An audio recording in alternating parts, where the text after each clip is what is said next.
to start to reinforce first just the framework of what we're addressing. In the litigation, we, as the people bringing the litigation, we open and we present chiefly two claims that I'm just going to identify first. The first claim we make is that everybody has a fundamental right to marry, and in California law, the Supreme Court has articulated that as the fundamental right to marry the person that you choose, because that person is uniquely precious and irreplaceable to you. That fundamental right to marry is being abridged for gay and lesbian Californians. And then we make an equality claim that the exclusion, or that is the providing of marriage licenses based on the respective sexes of the applicants for the license, is sex discrimination and sexual orientation discrimination.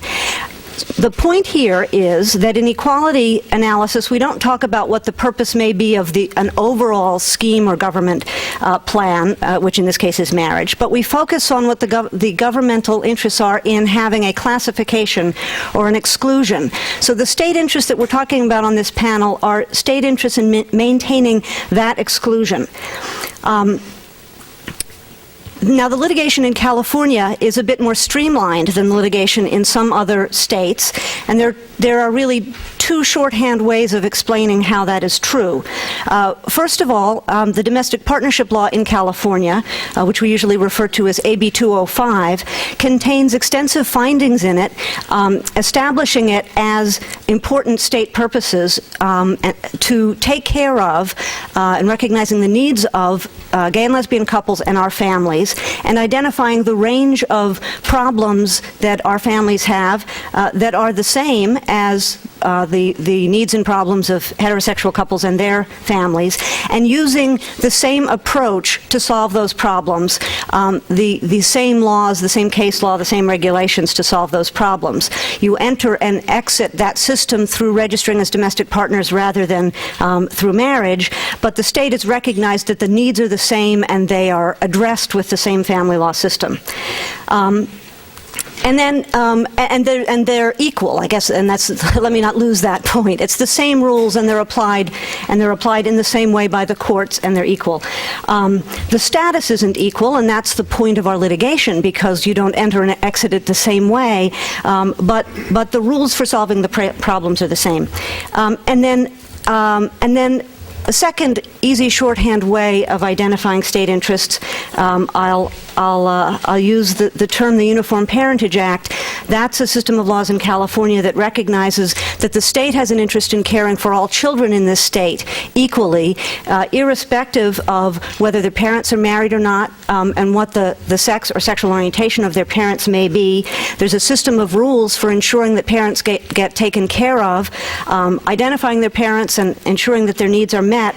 And the key point here, again, is that there's no hierarchy that sets some children up as better and others as worse based on the circumstances of their birth or how they came to be in the families that they're in.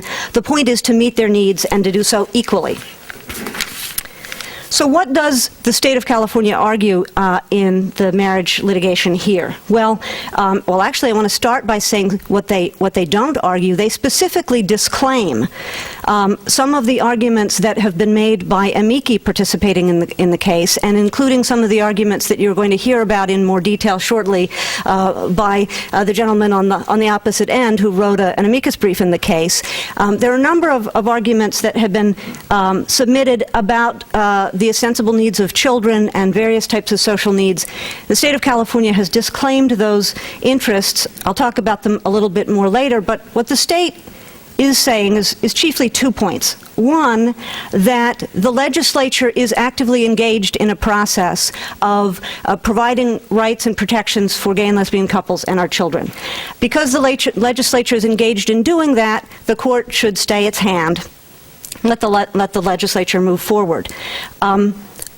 Let's recognize what that really is saying, which is that the state is identifying this as a timing issue, not as a destination issue, because there's a recognition that equality is the guarantee under the state constitution.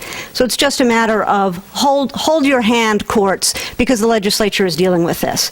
Now, in many cases in California, it has been argued and pointed out that the fact that a legislature has not righted a constitutional wrong, or maybe doing it but not doing it very well, that isn't an answer for a court as to why there's an ongoing inequality, why there's a violation of whether it's an equality right or some other kind of right. It isn't a legitimate answer for the state to say, oh, we're kind of working on it. If there's a violation, it's a duty of the court to recognize the violation.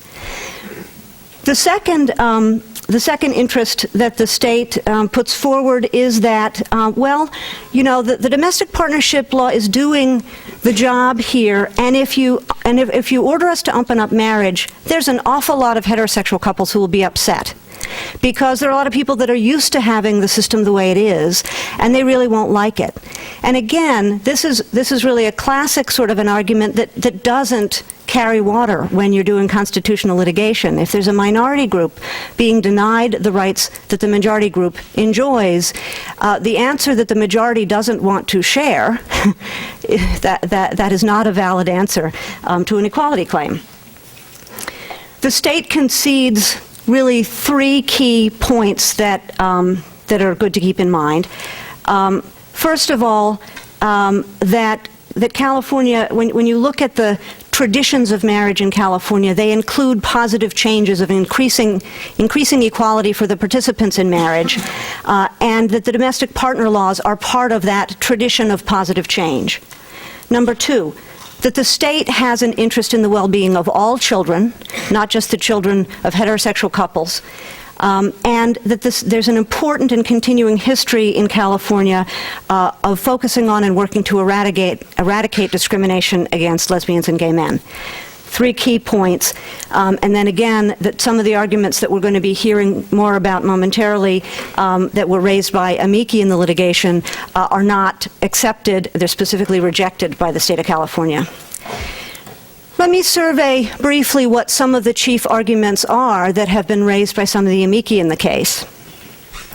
One is that it's critically important, in fact, it's the overridingly important thing for children to know who their genetic progenitors are and to be raised by those people.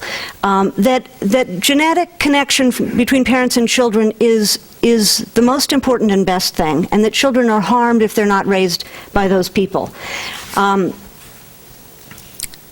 I guess one response to that is, well, if the state believed that and thought that was critically true, then divorce would not be legal in California, because that's the most direct way of dealing with that problem. The people who are having children through heterosexual intercourse and then not raising them are the people who should be regulated by a law, not the people who aren't having children that way and wouldn't have any capacity to do that.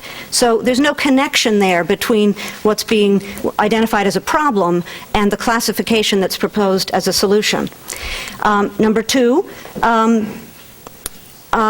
it's just not true. You know, so legally you have to look for a connection, but it is part of our understanding of the issues that all of the reputable, peer-tested science and the policies that now have been adopted by the organizations that actually have expertise in the field say that it isn't genetics, it isn't sort of biology in a broader context that includes gestation. It's parenting skills. It's not sexual orientation, it's not sex, it's not marital status, it's parenting skills that determine child welfare.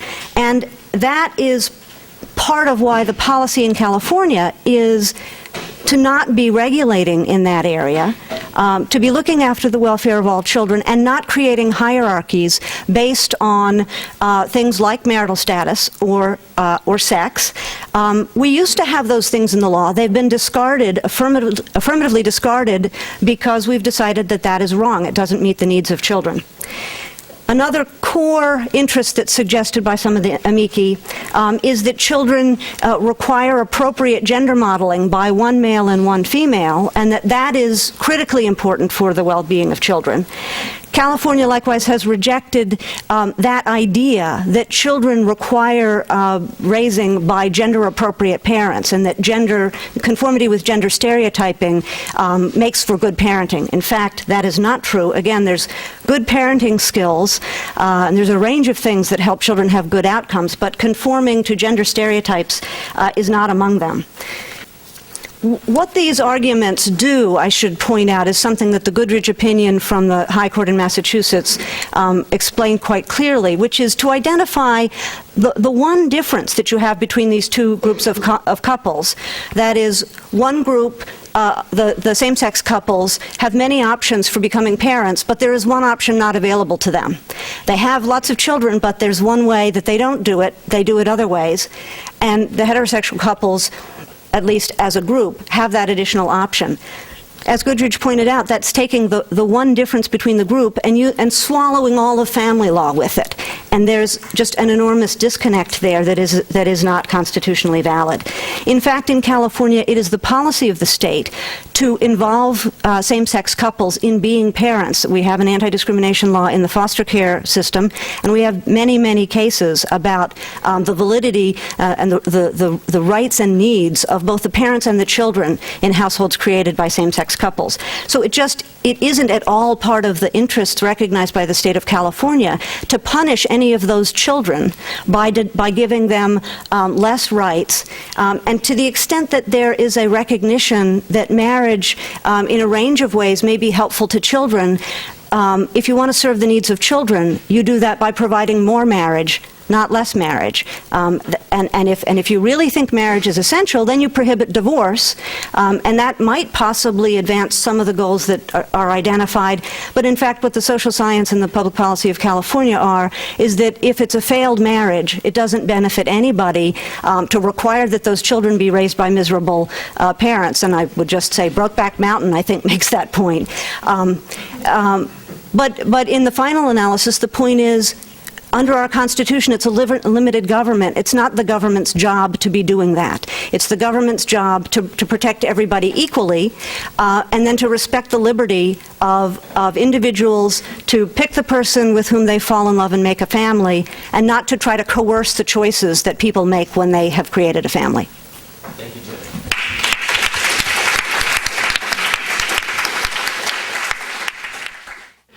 The clearest and strongest explication of the state's compelling interest in man-woman marriage is commonly known as the social institutional argument. I will summarize it in a moment, but first I note certain extraordinary aspects of this particular argument. Number one, each building block in this argument is uncontroversial. Virtually all serious students of social institutions accept the validity of the understanding comprising it. How many of you remember the first 5 words of Goodridge? Jenny? Marriage is a vital social institution, hence the focus here. To date, the argument remains unrefuted. The appellate courts that have mandated genderless marriage, Massachusetts and Canada, in order to reach that result, ignored or otherwise evaded the argument. And these courts' elision of the argument is now well demonstrated in the scholarly literature. In contrast, the courts that have engaged the argument have rejected the constitutional arguments for genderless marriage. Moreover, the brilliant and committed legal scholars supporting genderless marriage, many present here today, to date have not countered the argument. And I'm going to speak in a few minutes relative to the comments of Professor Coons and some of Jenny's. Number 3, the argument fully qualifies as Rawlsian public reason and satisfies even Linda McCain's high test, high standard. Quote, the requirement of public reason would require the delineation of precisely how same-sex marriage threatens the institution of marriage in terms of public reasons and political values implicit in our public culture. It's important to remember that because of the temptation of same-sex marriage advocates, genderless marriage advocates, to recharacterize all arguments as fundamentally religious or based on personal morality and therefore as not applicable at a societal level or in societal debate, society-wide debate. Number 4, because the argument demonstrates that adoption of genderless marriage will necessarily deinstitutionalize man-woman marriage and thereby cause the loss of its unique social goods, The argument effectively refutes the notion that the proponents of man-woman marriage have only one real motive for doing so, and that is an animus against gay men and lesbians. And number 5, the argument demonstrates society's and hence government's compelling interest in preserving the vital social institution of man-woman marriage. Because it does that, the argument is a sufficient response to all constitutional challenges leveled at the laws sustaining that institution, and that is regardless of the standard of review the court may choose to apply.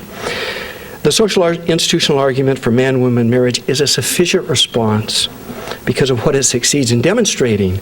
It demonstrates that marriage, like all social institutions, is constituted by a web of shared public meanings, that these meanings teach, form, and transform individuals, providing identities, purposes, and projects. And that in this way, these meanings that constitute the institution, these meanings provide vital social goods. Now, across time and cultures, this is important because of the cloud of, I thought, rather bizarre and exceptional factoids that Professor Kuhn shared with us. Across time and cultures, a core meaning constitutive of the marriage institution has virtually always been the union of a man and a woman. This core man-woman meaning is powerful and even indispensable for the marriage institution's production of at least 6 invaluable social goods. The meaning. That meaning and the man-woman marriage institution is, number 1, society's best and probably only effective means to make real the right of a child to know and be brought up by his or her biological parents, with exceptions justified only in the best interests of the child, not of any adult. Number 2, the most effective means humankind has developed to maximize the private welfare provided to children conceived by passionate heterosexual coupling. 3, it's the indispensable foundation for that child-rearing mode, that is married mother-father child-rearing, that correlates in ways not subject to reasonable dispute with the optimal outcomes deemed crucial for a child's and therefore society's well-being. 4, this man-woman marriage meaning at the core of the institution of marriage makes this institution society's primary and most effective means of bridging the male-female divide. 5, society's only means of conferring the identity of and transforming a male into husband, father, and a female into wife, mother. Statuses and identities particularly beneficial to society. 6, social and official endorsement of that form of adult intimacy, married heterosexual intercourse, that society may rationally value above all other such forms. And that rationality has been demonstrated in the scholarly literature and to date not refuted. Listen to this. The social institutional argument further demonstrates that with its power to suppress social meanings, the law can radically change and even deinstitutionalize man-woman marriage with concomitant loss of the institution's social goods. Further, genderless marriage is a radically different institution than man-woman marriage, as evidenced by the large divergence in the nature of their respective social goods. Indeed, observers of marriage who are both rigorous and well-informed regarding the realities of social institutions uniformly acknowledge the magnitude of the differences between the two possible social institutions of marriage. And this is so regardless of the observer's own sexual, political, or theoretical orientation or preference. Another social institutional reality, and if you're asleep, wake up for this, if for nothing else. Another social institutional reality is that California can have at any one time only one social institution denominated marriage. That is because this society, as a simple matter of reality, cannot, at one and the same time, have as shared core constitutive meanings of the marriage institution the union of a man and a woman and the union of any two persons. California, as a simple matter of fact, cannot at one and the same time tell the people, and especially the children, that marriage means the union of a man and a woman, and marriage means the union of any two persons. One meaning displaces the other. Hence, every society must choose either to retain the old man-woman marriage institution or by force of law to suppress it and put in its place the radically different genderless marriage institution. But to suppress by force of constitutional law, no less, the shared public meanings constituting the old institution is to lose the invaluable social goods flowing from those institutionalized meanings. Thus, the social institutional argument refutes the no downside argument advanced by genderless marriage proponents, seen in the famous tactic of asking, how will letting Jim and John marry hurt Monty's and Ann's marriage? Now, I have to say here that phrases like gay marriage and same-sex marriage are misleading. These phrases get people thinking that California will keep its old kind of marriage and just get a new and separate kind. But that is not so because of the social institutional realities that we've just reviewed. California will have one and only one kind of civil marriage. And after a judicial decree of genderless marriage made in the name of constitutional norms of equality, liberty, dignity, autonomy, California will certainly not be the happy home of many different marriage norm communities, each doing its own marriage thing, each equally valid before the law, each equally secure in its own place. Rather, California will have one marriage norm community, genderless marriage, officially sanctioned and officially protected.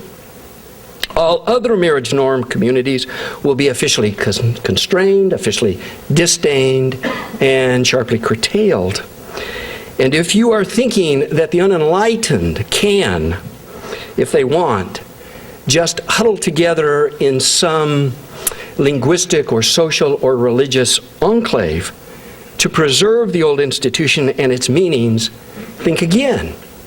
Social institutional studies teach that the dominant society and its languages and meanings will, like an ocean and its waves, inevitably wear down and cause to disappear any island enclave of an opposing norm.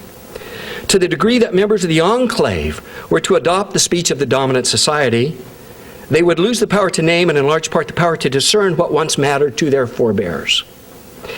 And to that degree, their forebears' ways would seem implausible to them and probably even unintelligible, a result some are rooting for, although not too openly.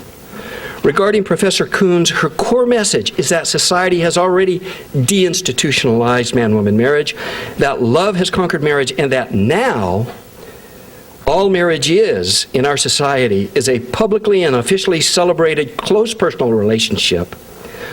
With close personal relationship, meaning a relationship stripped of any goal or end beyond the intrinsic emotional, psychological, or sexual satisfaction that the relationship brings to the two, for now two, adults involved. If she is saying that this is what marriage ought to be, she has lots of company. That ought is what drove the drafters of the ALI's Principles of the Law of Family Dissolution, and in Canada, the Law Commission's Beyond Conjugality, recognizing and supporting close personal adult relationships. But of course, there are competing social theories as to what marriage ought to be, both in the academy and across the electorate. And at least since the time of Justice Oliver Wendell Holmes Jr., it has been considered bad judicial form to anoint, in the name of constitutional equality or liberty or whatnot, one social theory and to suppress the competing social theories, especially those like the one embedded in Proposition 22, which was enshrined in law by an act of pure democracy.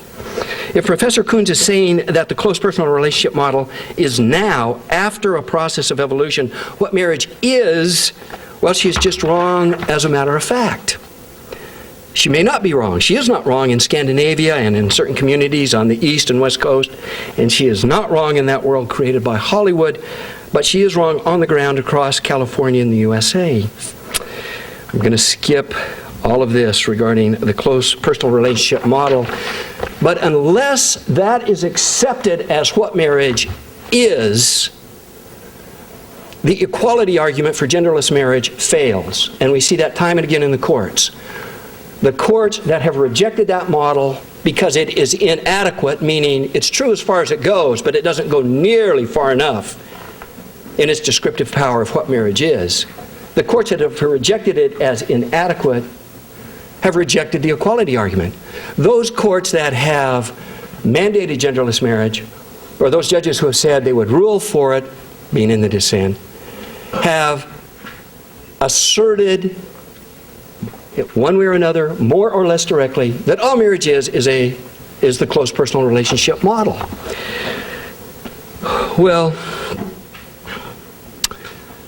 let me return to the social institutional argument. You need to wrap up.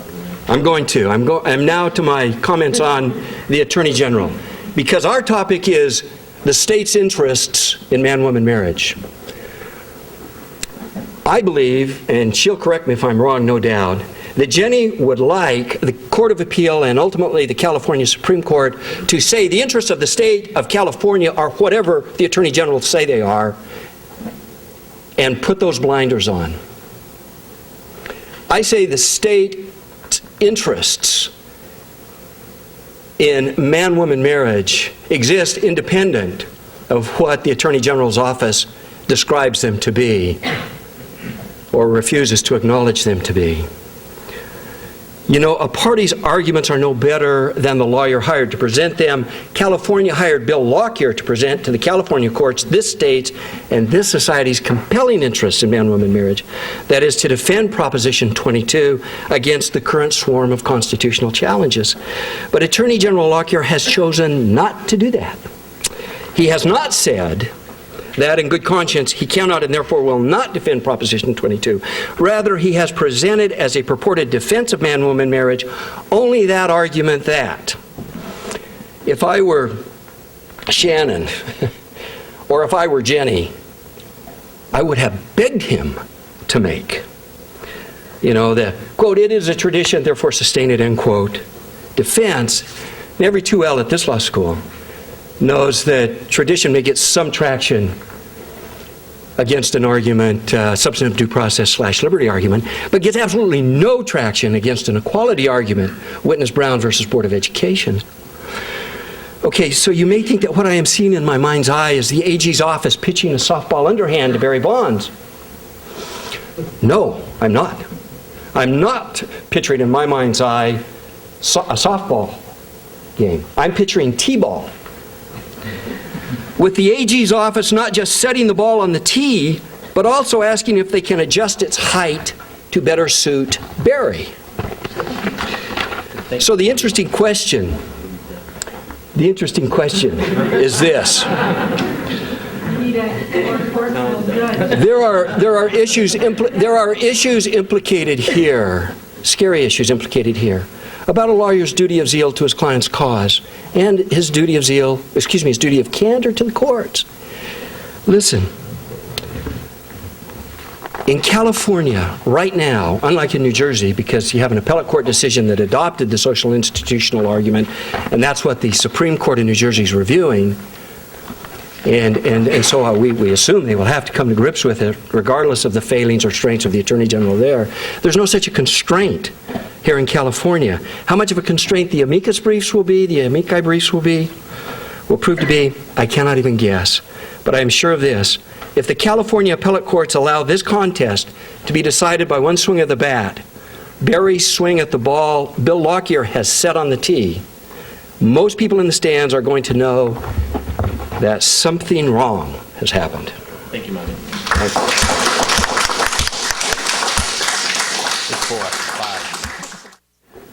So Proposition 22, as you all know, was adopted 6 years ago by the California voters, a substantial majority, and it says simply only a marriage between a man and a woman is valid or recognized in California.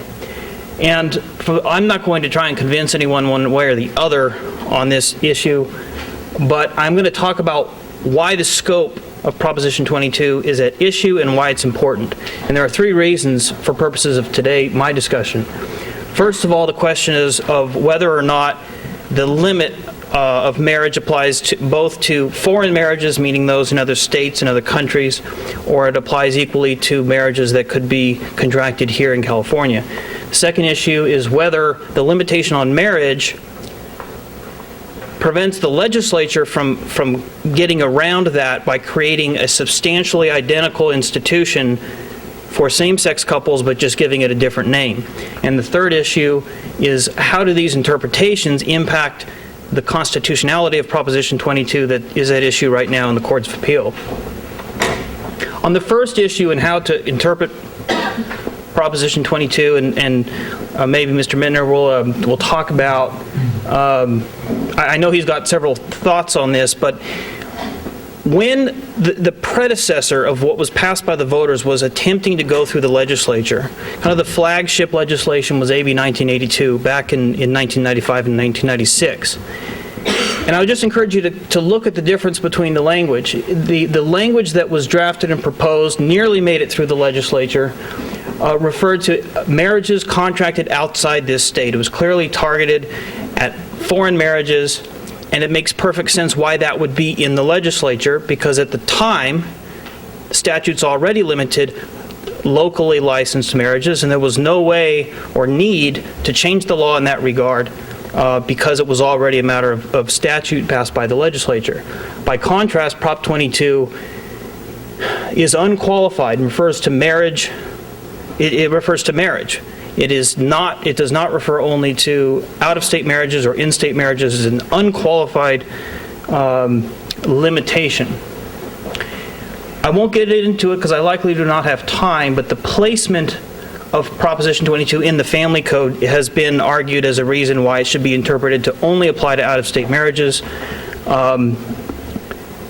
Suffice it to say that there is, in the Family Code, this Division 3 on marriage, part of which is Part 1, validity of marriage, and it goes through the whole process. Who's eligible to obtain a marriage license, how you obtain the marriage license, how the license is solemnized, and the whole process. Then it deals with out-of-state marriages. Then it gets to how you test the validity of marriage and how you dissolve it. It's kind of that logical progression. And we placed Proposition 22 into a place after the creation and recognition of marriage and before how you terminate marriage. And so it's a logical place to put it, and it should not be misinterpreted to mean that it only applies to out-of-state marriages. So with regard to how the courts have interpreted this question of whether or not it applies to only foreign marriages or California marriages as well, the California Supreme Court had an opportunity to talk about that in the Lockyer versus City and County of San Francisco case. The Supreme Court essentially said thanks but no thanks. They decided that they didn't need to even get to that issue because of Family Code Section 300 that clearly limited domestic licenses in California. It's also interesting that the court said that they would not address the applicability of Family Code 301, which says an unmarried male of 18 years or older and an unmarried female of 18 years or older are capable of consenting to and solemnizing a marriage. And the argument by the other side was, well, it says they're eligible to consummate a marriage, but it doesn't say it has to be with each other. And therefore, it is open to interpretation that it could be marriages of the same sex. The Supreme Court said, we're just not going to go there. We're not going to get into that mess because it's not necessary. So the Supreme Court avoided the issue. There was litigation, and I'll get into it in a second, over AB 205 and the substantial duplication of marriage law for domestic partners. This is a non-citable case. This was in the trial court. And the court's first job was to figure out what Prop 22 means and then figure out whether it prevents the legislature from enacting comprehensive domestic partnerships. And it, as you can see, said that Family Code 308.5, Prop 22 applies both to foreign and locally licensed marriages. That case, my clients lost that case and went up on appeal in an extraordinary writ proceeding. And in Knight v. Superior Court, the 3rd District Court of Appeal also addressed this. They had to first pin down what Prop 22 means before going on to whether it limits the legislature's authority. And it also clearly referred to both foreign jurisdictions marriages, and California cannot validly permit same-sex partners to marry within the state. And it called it an absolute refusal, which you may be able to see behind Shannon's head there. There's another case that kind of goes the other way, and this is, I pronounce it Armijo. I don't know how you act. It is Armijo? Okay. Versus Miles. And in this case, this was a wrongful death case. There was a claim for wrongful death, for domestic partner's death. And the trouble with this case is that the attorneys for the advocates of same-sex marriage participated in this case. The attorneys who were on my side, my client's side, didn't participate and weren't at the table to offer arguments to the court. Essentially, it was, I don't know if they were insurance defense or whoever on the other side that were arguing about whether there should be liability for wrongful death. So, in any event, the court did address some of the legislative history and concluded, yes, the purpose of Prop 22 was to deal with this possibility of foreign marriages being imported to California. But then it goes on to say the remaining question is whether the wrongful death statute of the domestic partners that gave the domestic partner right to recover for wrongful death violated Prop 22, and concluded that in fact it has nothing to do, that right is available to a number of people and it is not unique to marriage. So we think that case does not stand for the proposition that Prop 22 only applies to foreign marriages. Lastly, there is an opinion out there issued by the Office of Legislative Counsel concluding that Prop 22 applies to local marriages, not just foreign marriages, and that was also a basis for the governor's veto of legislation last year that would have allowed domestic licensed same-sex marriages. The second issue, and I know I only have 5 minutes, is this question of whether or not the legislature could substantially duplicate all of the laws that apply, California laws that apply to marriage for same-sex couples, and call it something else, in this case domestic partnerships. And the courts have arrived at a conclusion that my clients didn't particularly like, but in doing so they said, well, the authors of Prop 22 really should have, if they were concerned about the benefits and the legal rights that come with marriage, they should have said so. And they point to a number of states that have said so in 1999, in 2000, and 2001. What really has to be looked at in the historical context here is Prop 22 was actually drafted in late 1997. It was qualified for the ballot, circulated in 1998, at which time the language couldn't even be changed. It was qualified in late 98.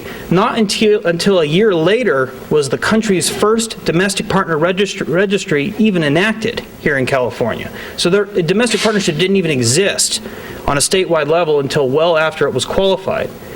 The concept of civil unions and substantial duplication of marriage rights for same-sex couples was not even introduced until the State versus Baker, or Baker versus State in Vermont. And that was, in fact, only about 90 days before the election when that came out. The ballot arguments had already been printed. There was no ability to communicate officially with the voters about how Prop 22 would work with that. But the proponents clearly articulated, pointed to Vermont and said that will happen here unless we pass Proposition 22. Then Prop 22 was enacted, and then after that, the comprehensive domestic partner laws. So in our challenge, suggesting that it kind of skirts Prop 22 to copy and paste the marriage laws for a separate class that is ineligible according to the vote of the voters, the Court of Appeal in this Knight v. Superior Court, they essentially decided, despite our urging, that the status of marriage or being called married is something separate from all the rights and benefits that come with marriage, and therefore Prop 22, having not mentioned the rights of marriage, only limits the use of the word marriage and allows the legislature to substantially duplicate marriage rights. But it also found, based on some small changes or differences between marriage and domestic partnership, that the legislature has not granted a status equivalent to married spouses.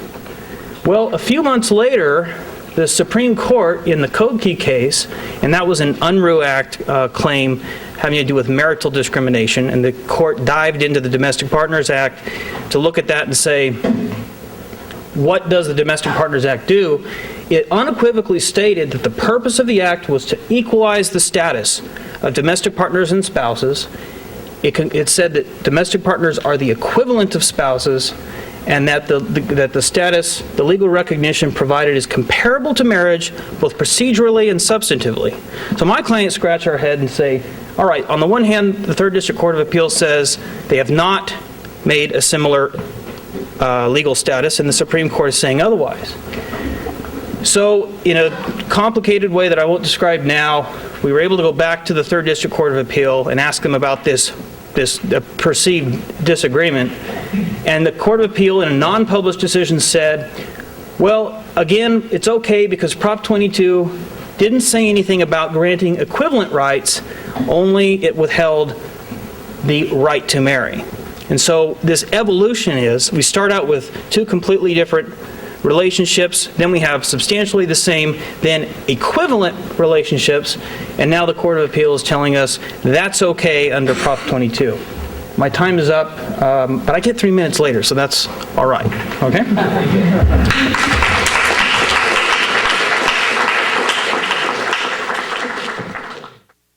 Well, Mr. Puno has done a very good job of setting forth his very broad, some might say kind of breathtakingly broad construction of Proposition 22.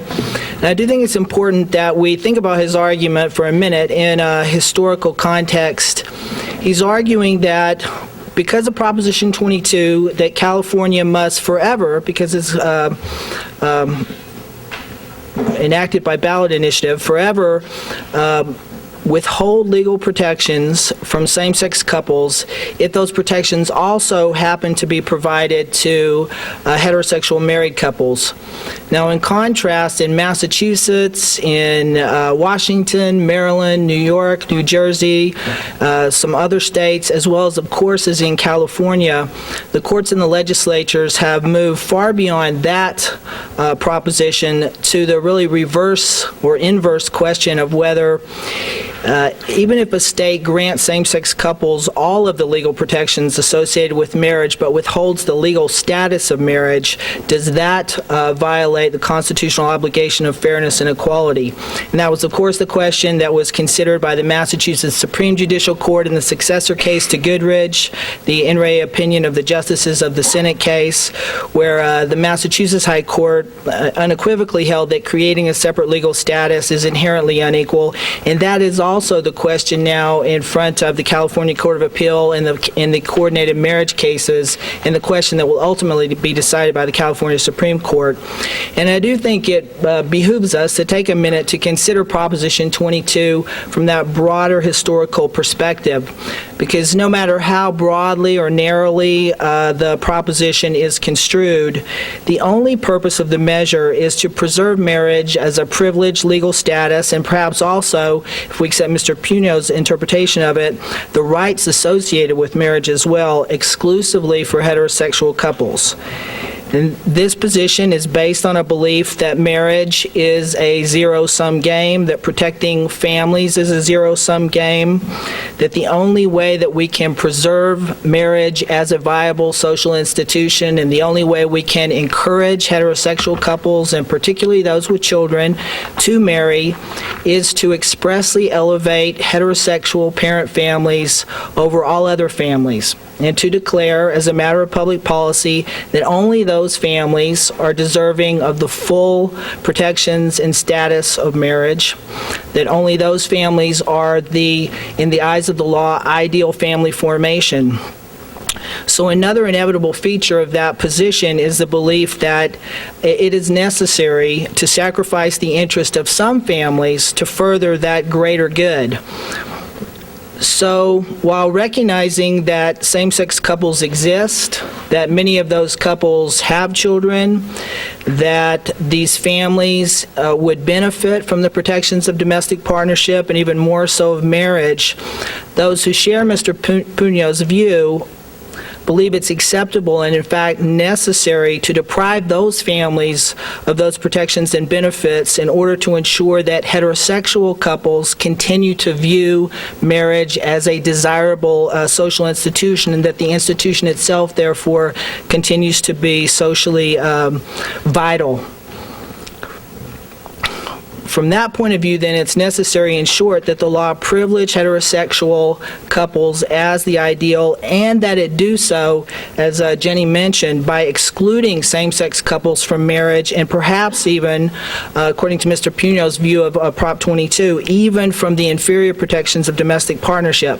So before I get into the differences between my view of Prop 22, the scope of it, and his, I do think it's important to keep in mind that the ultimate question here, regardless of whether it's narrowly or broadly construed, is this sort of perspective constitutional? Does the California Constitution permit the law to expressly elevate certain families over others for the purpose of creating that very distinction? And I think in that regard, we should note that the only court thus far in California that has expressly considered the constitutionality of Proposition 22, which is Judge Kramer in the marriage case in San Francisco, did hold that that is not constitutional and that Proposition 22 is not constitutionally valid. I'm also delighted, actually, to be able to echo what Mr. Puno described to you all in terms of the procedural history of what's gone on, and to be able to say that the California courts have now definitively resolved this kind of lesser question about the scope of Proposition 22. The courts have now the California Supreme Court a few days ago declined to review the Court of Appeal decision that Mr. Puno described, holding that Proposition 22 does not, in fact, preclude the legislature from enacting comprehensive domestic partnership protections. So this debate is, in a very literal sense, academic, which I'm very, very pleased about. But it is nonetheless important, I think, because I really do think it helps to flesh out some very fundamental underlying differences of perspective. So with that little preamble, I'm going to address Mr. Puno's claim that Proposition 22 was designed to preclude domestic partnership protections for same-sex couples. That's his view. I do not believe that that it is supportable. Courts have made it clear that when we're interpreting a law that's enacted by a ballot initiative, you don't do anything special. You apply the same rules of statutory construction that you apply to any other law, which you look first to the plain language. If that's unambiguous, that's the end of the matter. If there could be different reasonable interpretations of the language, then you look at the legislative history, which for a ballot initiative means the ballot materials. So in this case, the famous 14 simple words, quote unquote, at issue are only marriage between a man and a woman is valid or recognized in California. Now, according to Mr. Puno, we have to construe those 14 simple words to mean the legislature may not give same-sex couples all, most, or perhaps even any of the rights and benefits given to married heterosexual couples through domestic partnership or any other kind of legal status. I think there's a number of problems with trying to interpret the initiative that broadly. I mean, first, just most basically, the initiative talks only about marriage. It is completely silent regarding any other family law relationship other than marriage. And that includes not only domestic partnership between same-sex couples, but also numerous other relationships one can think of other than marriage that exist between a man and a woman. That would include, for example, domestic partnerships between older heterosexual couples, Marvin-type cohabitation agreements, the legal relationship between putative heterosexual spouses, legal guardianships, conservatorships, powers of attorney. But despite Proposition 22's silence regarding all of those relationships, both same-sex and different sex, Mr. Puno arbitrarily, I believe, singles out domestic partnerships between same-sex couples and contends that somehow we have to interpret the initiative's silence with regard to all these other relationships as referring only to domestic partnerships between same-sex couples, and that we have to construe it to mean that even as a part of some different status other than marriage, the legislature can't give same-sex couples any of the protections that married heterosexual couples enjoy. An additional and related problem is the absence of any specific reference to domestic partnership is especially problematic because at the time Proposition 22 was put on the ballot, domestic partnership was a very familiar concept in California. I understand the timing problems you were referring to, but we'd had many local domestic partnership registries starting in the mid-1980s. Also, while the language of the ballot initiative itself may have been fixed in time prior to the enactment of our statewide domestic partnership law, the ballot materials were not. The ballot materials don't say a word about domestic partnership. In fact, to the extent the ballot materials make even sort of any indirect reference to domestic partnership, it is expressly to say we're not trying to take any rights away. We're not going to take rights away from same-sex couples in California. The ballot materials focus exclusively on the perceived danger that California would be required to recognize marriages between same-sex couples from other jurisdictions. This was all happening in the wake of Hawaii, Vermont. That was the exclusive focus. I won't belabor this too much, but for example, the arguments in favor of Prop 22 were, quote, even though California law already says only a man and a woman may marry, it also recognizes marriages from other states. However, judges in some of those states want to define marriage differently than we do. If they succeed, California may have to recognize new kinds of marriages. Unless we pass Prop 22, legal loopholes could force California to recognize same-sex marriages performed in other states. There is a very strong argument that Proposition 22 was only concerned with out-of-state marriages and that it did not speak directly to either marriage or domestic partnership in terms of internal California state law. I don't want to spend a lot of time on that. Judge Kramer agreed with our position on that it was only about out-of-state marriages. The Court of Appeal in Armijo agreed with us. The Court of Appeal in Knight took the other position. The truth is, honestly, at this point, not a great deal hinges on that. It was important because it gave Governor Schwarzenegger a fig leaf, I believe, to attempt to justify his veto of AB 49, the marriage equality bill that was enacted by the legislature. But that's water under the bridge at this point, and now the ultimate underlying issue of the constitutionality of Prop 22, however construed, is before the Court of Appeal and will be decided by the California Supreme Court. So I want to just spend a couple last minutes responding to what I think is the more sort of relevant issue, which is Mr. Puno's response to these other problems. Because if I'm understanding him correctly, he's effectively saying that, yes, you know, the language of Prop 22 didn't say anything about domestic partnerships, but it didn't have to, because in ordinary understanding, marriage doesn't just mean the status of marriage, it also means the rights and benefits of marriage.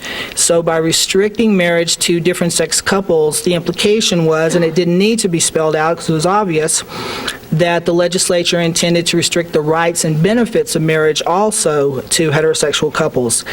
At first blush, I think this argument has a kind of logical appeal, but it doesn't hold up very well under scrutiny. There's a number of reasons for that. I'm just going to talk about two of them. One thing is that domestic partnership does not, in fact, provide all the rights and benefits of marriage. It does not, I believe the term Mr. Puno used was substantially duplicate the rights and benefits of marriage. I won't belabor this point, but domestic partnership, very different animal, legally speaking, than marriage, doesn't provide all the rights even under state law, much less does not provide the same kind of security in terms of portability state to state, provides no access to federal benefits. Anyone given the choice between marriage and domestic partnership would choose marriage, and there's no way, if the shoe was on the other foot, that heterosexual people would agree to, oh, we'll give gay people marriage and we'll take domestic partnership. It's not a tenable argument. But at a more fundamental level, though, I think there's a logical flaw law in the position that marriage, of course, includes the rights and benefits, so that didn't need to be spelled out in Prop 22. Because while it's true that marriage in common understanding includes the rights and benefits, the reverse is not true, and that's the pertinent point here. Merely being given the rights and benefits of marriage, some or all of the rights and benefits of marriage, does not lead anyone to believe that they are in fact married, that they have the legal status of marriage. What confers the unique protection of marriage is both the legal status and the rights and benefits. Marriage is more than the sum of its legal parts, and even if all of the legal rights and benefits attached to marriage were given to same-sex couples through some other mechanism, it would not provide the same level of public or private recognition or security that comes only from the whole package of the status plus the rights. And that's true in part because while marriage does come with a packet of rights and responsibilities, it doesn't follow that all of those rights and responsibilities are given only to married couples. They're not. You can think of lots of examples. For example, a spouse has the right to bring a wrongful death suit. So does a parent, a stepchild, a child. Spouses have evidentiary privilege. So do lawyers and clients. Spouses have a right to domestic protection against domestic violence. So do unmarried cohabitants. In short, as Professor Kuntz noted this morning, there's many types of dependency. The law has long taken that into account. There's really no such thing as an exclusively marital right or responsibility, and there's no principled way then to exclude same-sex couples only from marital rights and protections. And in fact, what bothers those who oppose marriage equality for same-sex couples is just the idea that same-sex couples in particular are given the same rights as heterosexual married couples. In other words, the problem isn't that the substance of some particular right of protection is argued to be inappropriate for same-sex couples, or that same-sex couples and their family wouldn't benefit from some particular right or protection. The argument is, again, back to the overarching point that the law has to privilege heterosexual families over same-sex families in order for marriage to continue to be a viable social institution. But as Jenny pointed out, the state and federal constitution does not allow those types of justifications for a legal classification. You can't withhold rights and benefits from a particular group of people for the sole purpose of creating an inferior and superior legal relationship between gay and straight people. And as that was the basis for Judge Kramer's decision in the Superior Court, as he held and as Jenny pointed out, once you acknowledge, as the state has done, that same-sex couples and their families are similarly situated in their need for and ability to benefit from the rights and protections of marriage, there is no rational justification at that point for also withholding the added protection of giving them the status, the legal status of marriage. Thanks.